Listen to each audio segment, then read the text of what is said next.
উত্তাল ব্রহ্মপুত্র নদ এখন মরুভূমির মতো ধুধু বালুচর। কিছুদিন পূর্বেও যে নদে সারা বছর ছিল পানি, এখন বছরের প্রায় অর্ধেক সময় সেখানে থাকছে না পানি।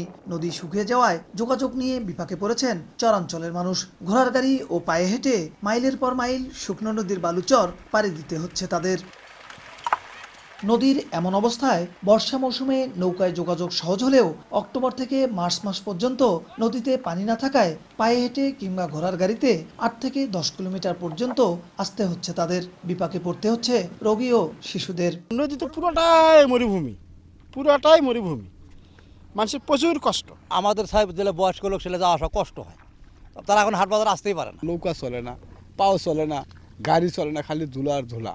চরাঞ্চলের বৃহৎ জনগোষ্ঠীর মানুষের জীবনযাত্রায় যোগ হয়েছে মারাত্মক দুর্ভোগ। বন্ধ হয়ে গেছে বেশ কয়েকটি আন্তজেলা নৌঘাট। নাব্য সংকটে 1 বছরের বেশি সময় থেকে বন্ধ বালাসী বাহাদুরাবাদ লঞ্চ চলাচল। পানি নাই, চাষরার মধ্যে নাও ঠেলা নাগে, কাহুর ভিজা যায়। এই নদী যতক্ষণ পর্যন্ত মেরামত না করা হবে, অর্থাৎ খনন করা না হবে, ততক্ষণ পর্যন্ত আমাদের এই মানুষের শান্তি হবে না। উজানের পানি প্রবাহ না থাকায় এবং বর্ষায় পলি জমে শুষ্ক মৌসুমে নাব্য সংকটের সৃষ্টি হচ্ছে বলে জানায় স্থানীয় পানি উন্নয়ন বোর্ড। ছোট নদী যেগুলো আছে, যেগুলো খনন না থাকায় এই নদীগুলো আস্তে আস্তে পলি ভরে সিল্টেড হয়ে গেছে। অনেক জায়গায় দেখা যাচ্ছে নদী মৌজালাপে নদী আছে, কিন্তু দেখা যাচ্ছে মাঠ পর্যায়ে আসলে নদী নেই।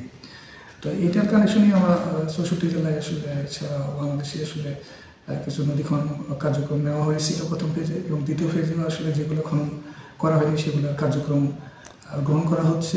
জেলায় ব্রহ্মপুত্র নদের 165টি চর রয়েছে। এসব চরের মানুষ ছাড়াও নদীটির বালাসী বাহাদুরাবাদ ঘাট সহ বিভিন্ন ঘাট দিয়ে কমপক্ষে দুপারের 10 জেলার মানুষ এ পথে যাওয়া আসা করে। বিপ্লব ইসলাম, সময় সংবাদ, গাইবান্ধা।